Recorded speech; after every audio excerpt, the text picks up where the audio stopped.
and a variety of issues motivated them to cast their ballot. VCU Insight reporter Trey Brown was in Prince William County to talk to the voters there. Northern Virginia is home to the world's largest cluster of data centers. On Election Day, I spoke to voters that had mixed feelings on the number of data centers planned for the county.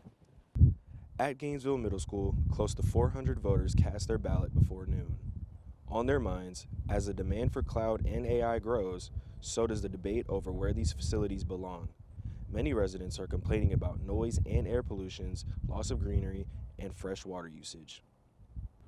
I think data centers negatively affect anywhere they're being put. I think the obvious things, they're loud, they're ugly, they're taking up space. I would say they may be bringing in jobs, sure, but they are also just affecting like everyone. As much as residents want this issue to be sorted out, some voters felt like they didn't hear either candidate speak about the data centers as much as they would have liked. I'm gonna be really honest, I don't think any of them really focused on it, which is kind of disappointing, but...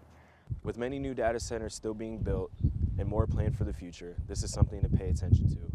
Reporting from Prince William County for VCU Insight and the newsroom at VCU, I'm Trey Brown. Goochland had the highest voter turnout of any county in the state. According to the Public Access Project, 70% of its registered voters showed up to cast their ballot. VCU Insight reporter Blake Jokins was in Goochland with more.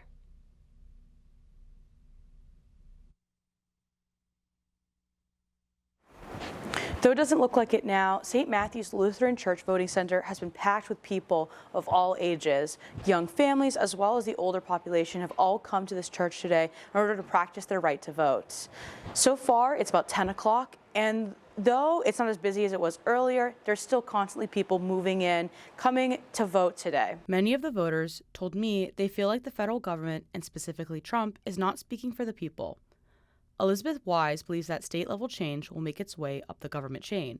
Because I don't think that the federal is interested in the people. So if the local and the state, if we can get enough voices that are actually listening to the voices of, people who want to treat people well, and not take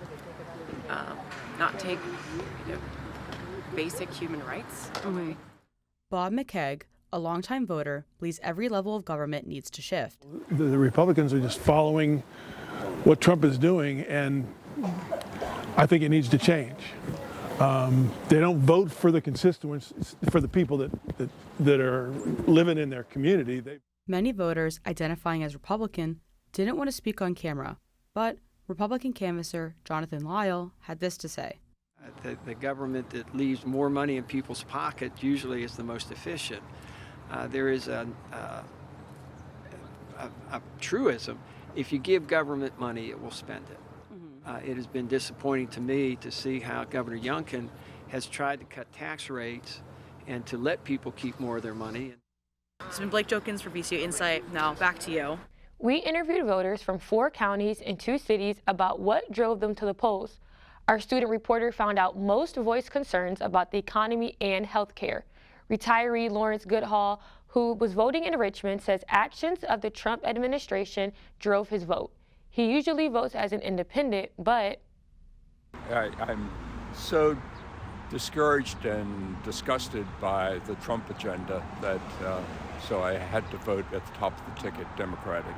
Voters also told us they were worried about the government shutdown and protecting trans rights.